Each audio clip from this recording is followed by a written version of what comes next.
Today I'm going on a walking history lesson. Today I'm going to learn all about the Third Reich tour. And I learned about this when I was a little kid, but now I'm actually in the place where the Nazi Party was born. This should be very interesting. In March 1933, then starts the 12-year period known as the Third Reich, at which point any organization that cannot be absorbed by the Nazis is disbanded. This building right behind me used to be an old beer hall, and this is where Hitler and his buddies started the Nazi Party. And now it is an Apple store.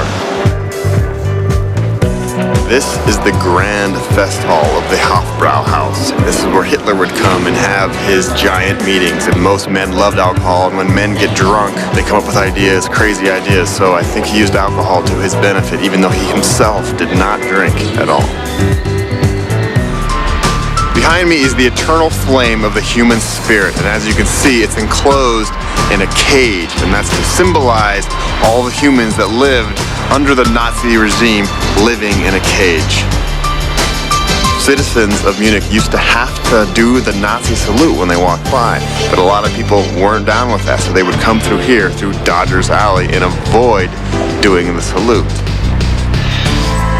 Informative, riveting. If anybody has any thought of learning about the Third Reich history, they should take this tour. It's fantastic. In the past 3 hours, I've learned more about the Nazi Party and the Third Reich than I did in all of my high school history classes. This has been really interesting and a lot of fun, and I got a good workout. 9/5 plus 30.